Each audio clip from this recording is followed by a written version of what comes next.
Você acompanha a programação da Rádio Pelotense?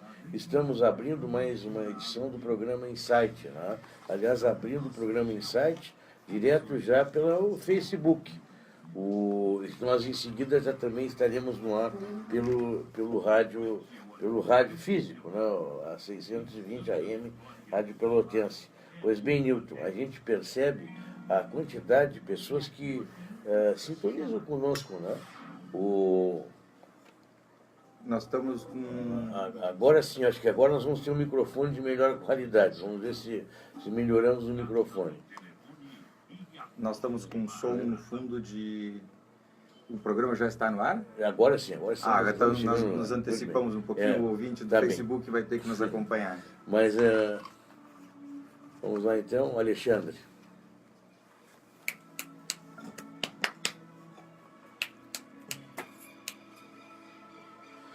Nove horas e 4 minutos, você acompanha a programação da Rádio Pelotense. Aliás, hoje, no programa Insight, sempre na Rádio Pelotense 620 e também ao vivo no Facebook, né? Na página Programa Insight. Você pode sintonizar das duas formas, né? E até a gente vai registrando a quantidade de pessoas que também acessam, né, o Facebook, né, Newton? Bom dia, tudo bom? Bom dia, Leandro. A gente vê que não é, às vezes, ao vivo e outros ao decorrer da semana. As pessoas vão acessando. O programa semana passada teve um acesso de quase 11 mil pessoas de visualizações. É uma resposta bem legal para o nosso trabalho, para o trabalho da rádio, Claro. para a comunidade de Pelotas que participa e tudo mais. Até aquelas pessoas que ouvem, querem matar a curiosidade, embora a gente não seja símbolo de beleza, né, Newton? Nem é o objetivo. Nem é o objetivo.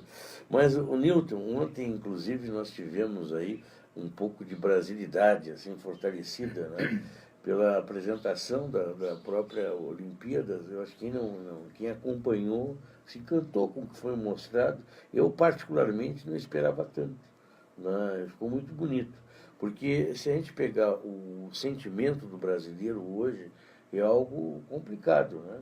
Nós estamos cada vez perdendo muito a esperança, a confiança, né?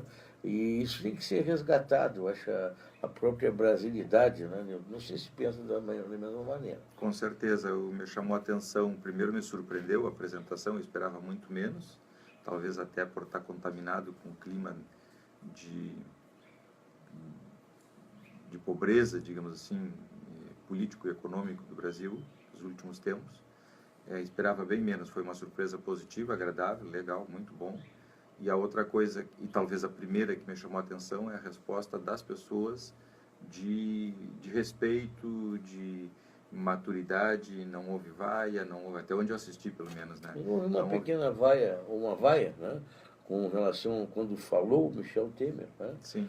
Mas isso é compreensível hoje, nos dias de hoje, é tranquilo, né? Político no Brasil hoje está de uma imagem muito complicada, né? Essa parte eu não assisti, por sorte, mas o resto todo me passou uma sensação de seriedade, de estarem ali para aproveitar, desfrutar, valorizar, etc. Esse sentimento, e aí sim já vamos nos dirigindo um pouquinho para a psicanálise, esse sentimento que brota da alma, de dentro do indivíduo, das entranhas do indivíduo, de nacionalismo, nacionalidade, como tu dizias, tem que ver com sentimentos mais profundos, mais complexos. Todos nós, de alguma forma, somos criados e educados e cuidados, digamos assim, por pessoas afetivamente muito importantes, que fazem surgir dentro de nós esses sentimentos mais nobres, complexos e tremendamente profundos, de amor à essência, digamos assim, ao essencial. Quando as pessoas se encontram com relação à terra, ao país, à bandeira, à pátria, o hino, esses sentimentos todos afloram outra vez. Às vezes não é tanto o país em si, mas o que o país representa. Nós dizemos a mãe terra, a mãe bandeira, já porque estão associados dentro de nós com esses sentimentos básicos que todos nós desenvolvemos pelos nossos pais. Independentemente de depois, ao longo da vida, fazermos adequações e ajustes e até do ponto de vista racional, consciente, externo, digamos assim, tomarmos consciência que nem tudo aquilo é real, digamos assim, porque às vezes os pais se portam mal também, ou os filhos se desencaixam da história dos pais, mas esse sentimento básico é verdadeiro, existe e fica para sempre. Uma vez eu perguntava para o professor Zanotelli, né, numa entrevista, sobre o que é mais forte no conhecimento, né? A filosofia, a razão ou a crença, né? E a crença está arraigada a nós, né? Muitas vezes a crença ela é mais forte que o próprio conhecimento, a lógica. Há muitas e muitas pessoas. Agora, o que acontece numa sociedade onde nós perdemos muitas vezes a própria crença, né? É o que está acontecendo em parte. Bom, porque eu não sei se nós perdemos a crença, Leandro, ou desidealizamos, do ponto de amadurecemos, crescemos e desidealizamos um pouco as pessoas com quem nós nos relacionávamos. No caso, estás fazendo referência aos políticos em termos gerais.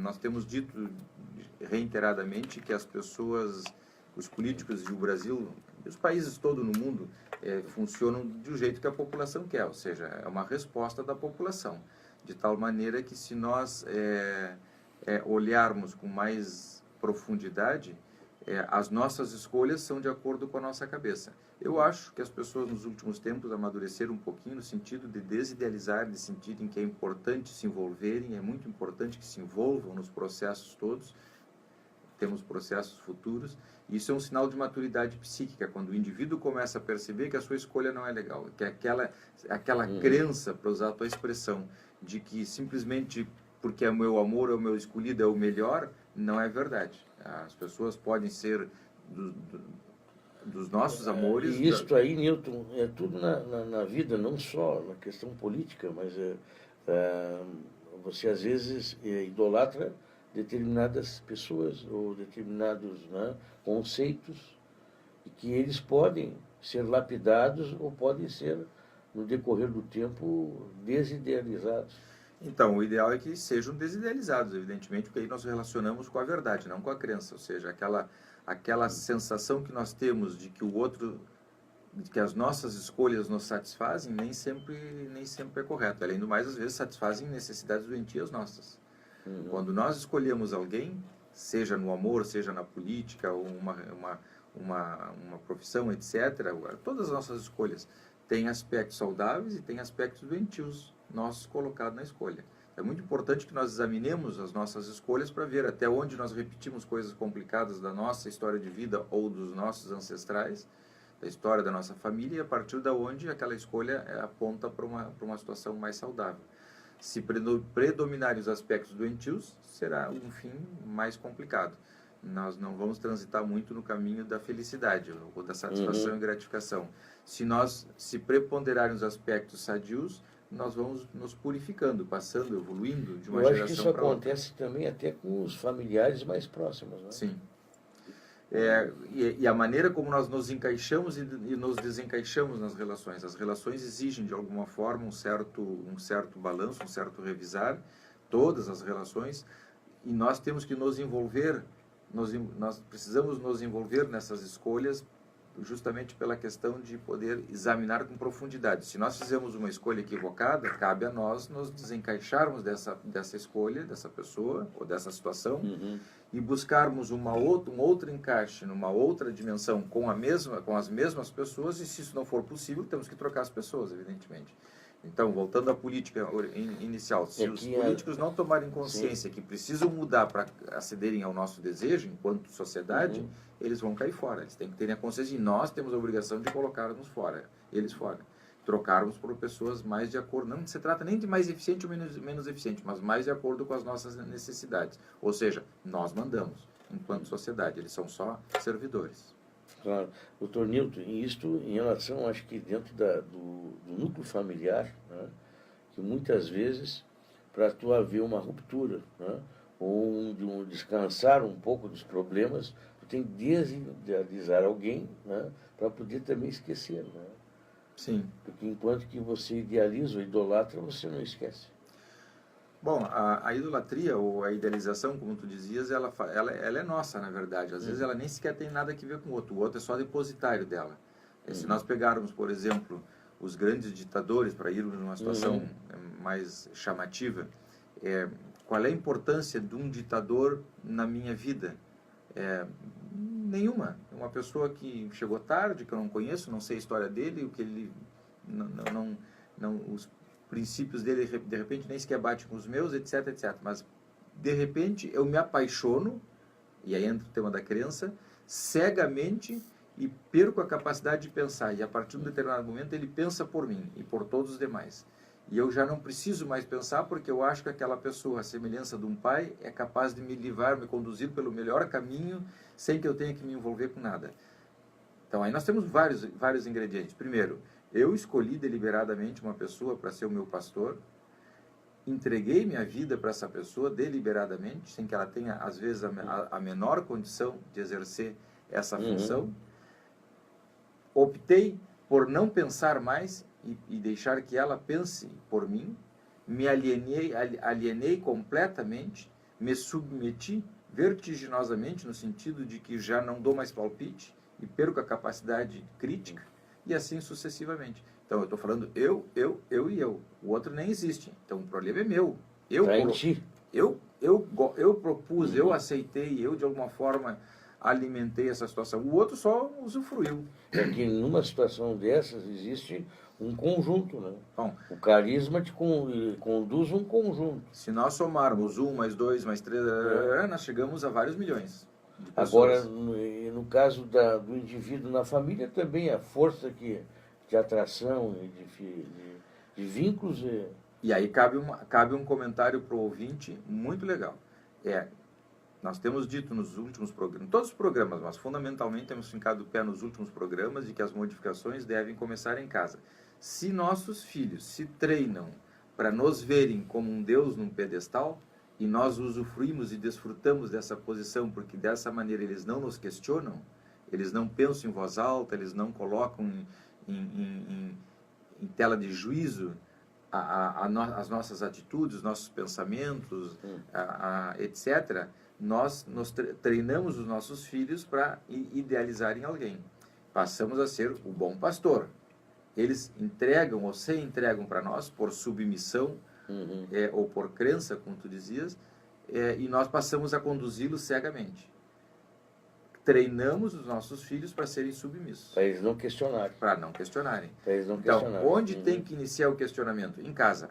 É desagradável? É muito desagradável. Por isso as pessoas evitam. Por quê? Porque ficamos num tênue equilíbrio, num limite muito pequenininho entre o certo e o errado, o permissivo e o não permissivo, choques de gerações, a educação e a falta de educação, o possível e o não possível. Um filho, de repente, que nos desavalie, desautorize, que nos questione veementemente, para algumas pessoas isso pode parecer que ele está não educando o filho, porque o filho submisso se mostra mais, entre aspas, educado, mas é submisso. Ou seja, qual é o limite entre a submissão e a educação? E por acaso, e aqui eu estou questionando já, colocando um condimento para que as pessoas nos acompanhem em casa com raciocínio, pensando mais. E por acaso, o que é submetido e não questiona é mais educado do que o que questiona? Tem um debate, agora nessa semana, se não me engano, na outra semana, na FURG, eu lia no release, né, da assessoria de imprensa da FURG, e é um debate que agora é do momento, né? É a politização da escola, né? Onde nós temos aí o ensino com nuances de política. Né? Tem pessoas que são contrárias, radicalmente contrárias. Né? Mas a escola também é espaço de debate, né? de correntes diversas, e as pessoas podem dialogar. E acho que é na escola que tem que dialogar. Senão tu cria alienados, né? de uma forma geral. E não só, acho que nos assuntos referentes à área política, mas outros ambientes, outros assuntos também, que tem que dar continuidade da escola, da casa, né? Casa e escola. Não sei se é como se tivesse que alienar, que a gente vê também, Newton, muitos professores ligados a uma corrente só de pensamento, parece que é uma contaminação ali. A casa tem que ser politizada. Necessariamente a casa tem que ser politizada no bom sentido, no sentido da discussão, da troca de ideia, do descontentamento, do questionamento, da desidealização, como nós falávamos antes. E a escola deve seguir esse mesmo caminho. A escola deve ser um lugar onde as pessoas possam pensar com liberdade.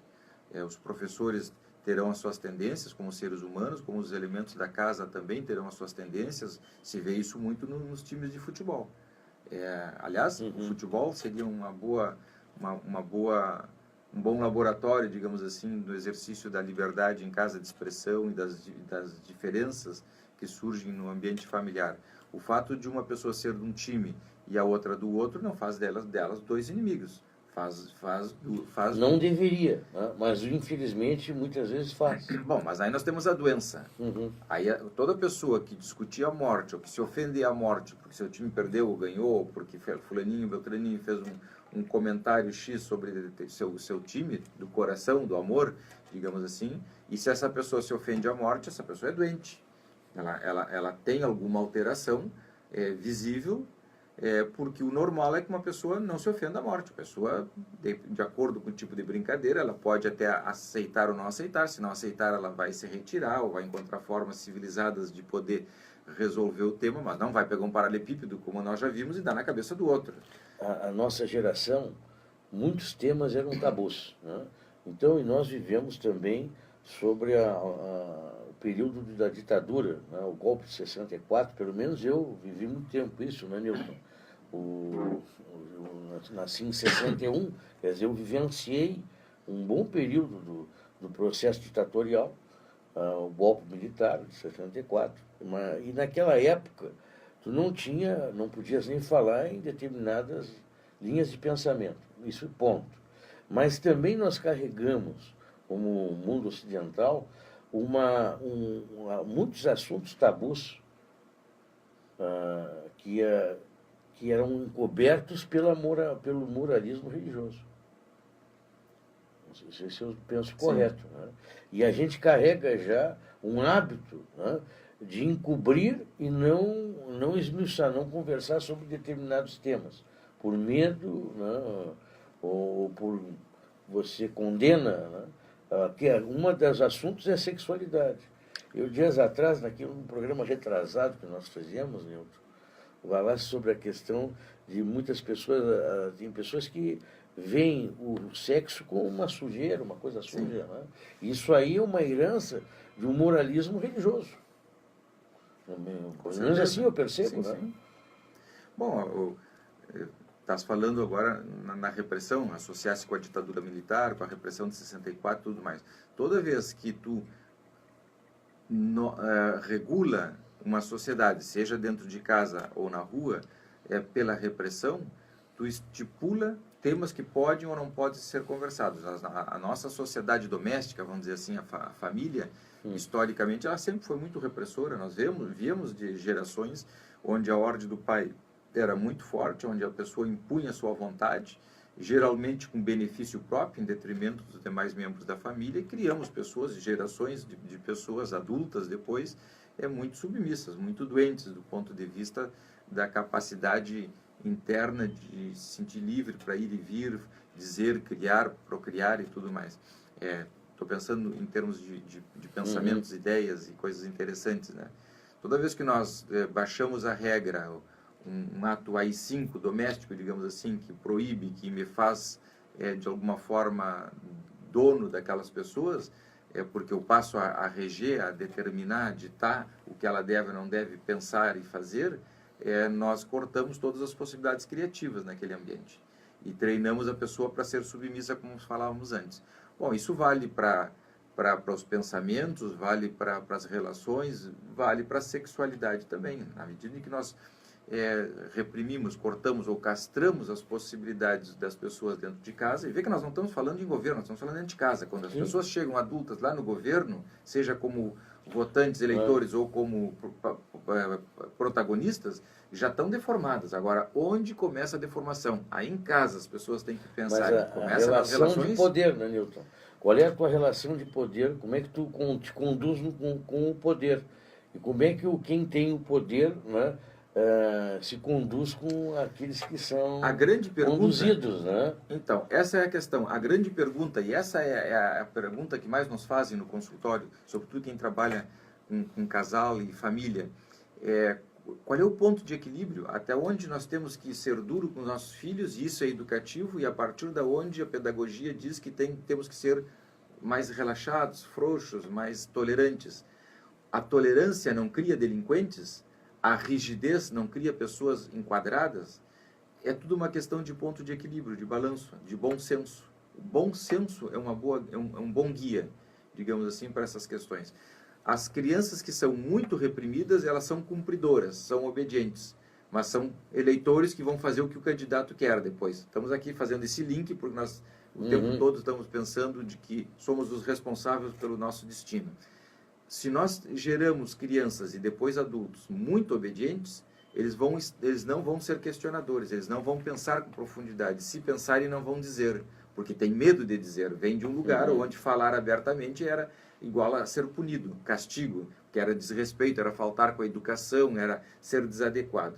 A outra questão, a liberdade, a tolerância exagerado é legal? Não, também não é legal, porque se nós não colocamos algumas regras, o adolescente e a criança principalmente vive a nossa tolerância como uma falta de interesse, falta de amor. Então isso gera uma série de transtornos importantes também. Ou seja, o exagero demais no controle da relação com a criança faz com que a criança se sinta mal amada, porque os pais ficam perto do malvado, do perverso, do duro, do desconsiderado, do desrespeitoso. E aí nós não estamos mais falando de amor. A tolerância infinita também é desadequada, porque a criança ou o adolescente vive isso como desamor, desinteresse. O meu pai não está nem aí para mim. A hora que eu chegar, chego. Se eu dormir, eu durmo. Se eu tiver a noite toda mexendo no celular, ele nem fica sabendo. Eu posso almoçar, jantar, não jantar. Se eu fizer os temas, ou depois... Enfim, não dá nada. Não dá nada porque meus pais nem estão aí para mim. Isso também não é legal. Então, o bom senso diz que as famílias que conseguem melhores resultados com seus filhos é aquela que tem um certo ponto de equilíbrio. Ou seja, estão atentos, ligados, conversando, questionando, ponderando, e quando surge a oportunidade, se retiram um pouquinho para que a criança e o adolescente possa fazer suas próprias experiências. Observadas, atentamente, mas abrindo espaço na medida em que a criança vai cada vez mais crescendo para que ela possa pôr em prática aquilo que ela aprendeu, até no convívio com os pais, com algum questionamento, eventualmente, percebe que tem uma amizade estranha ou uma conduta estranha. Aqui, então, Newton, é natural que existe, né, tabus nossos do mundo ocidental, mas existem assuntos também com os pais que são quase tabus. Sim. Que são difíceis de tu avançar com os seus próprios pais. A sexualidade é um desses. Mas não só a sexualidade, a economia também. Qual é o pai que fala com seus filhos sobre dinheiro? Vá que o filho pergunte quanto ele ganha. E cria muitas vezes, Newton, pessoas que depois não vão saber administrar a sua própria empresa ou a própria casa. Nós fazemos essa crítica às universidades, às faculdades em geral. Fora de economia e administração, todas as demais não dão ideia, sequer noções básicas de economia. Medicina, jornalismo... Não, jornalismo dá. Dá? Dá, jornalismo dá. Bom, nas demais, vou falar da minha área. Todas das áreas humanas não têm noções básicas. Nem sequer o que tu tens que cobrar, por que tu cobra, o que tu faz com o dinheiro depois que tu cobra, qual é o critério que se usa para calcular uma consulta, por exemplo. Bom, nesse sentido. Bom, mas aí é bem específico no caso do médico, mas eu digo uma leitura de economia sobre o mundo, né? Tu tens matéria sobre economia e se tu quiser estudar um pouco mais, tu estuda, né? Não, mas a economia inicia pela própria economia.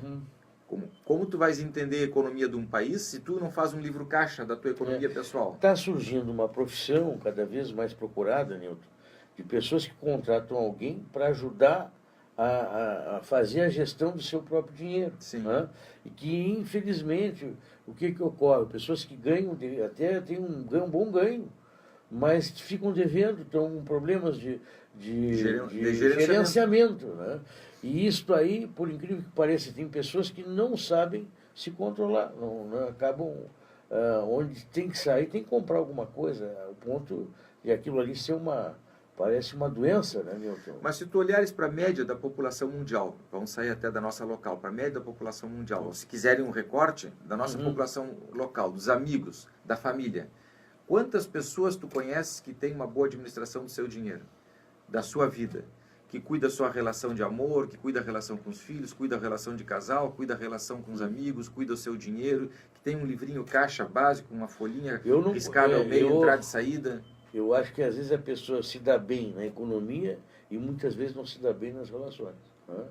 Porque o indivíduo vai se correndo para onde ele encontra facilitações. Normalmente as pessoas se encaminham para os lugares onde ela encontra uma certa facilitação. Então, se o indivíduo tem uma certa capacidade matemática, um pensar lógico, etc., ele se encaminha para as questões lógicas e as afetivas ficam de lado. Então, são pessoas que são capazes de ser excelentes administradores, mas a vida pessoal é um caos. Os empresários têm um pouco disso em termos gerais. São pessoas muito inteligentes e capazes de conseguir, de pensar em dinheiro e fazer dinheiro com uma facilidade enorme, em termos interessantes, inclusive, mas só fazem isso.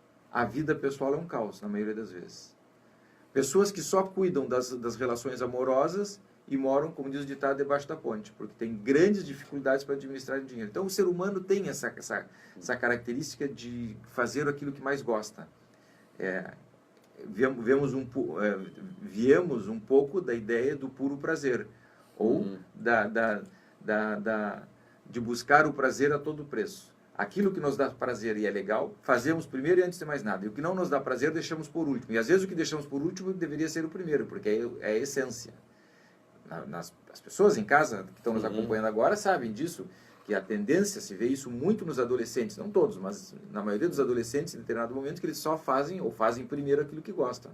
O resto, estudar, cumprir, ser cumpridor, ir na aula, ajudar, participar.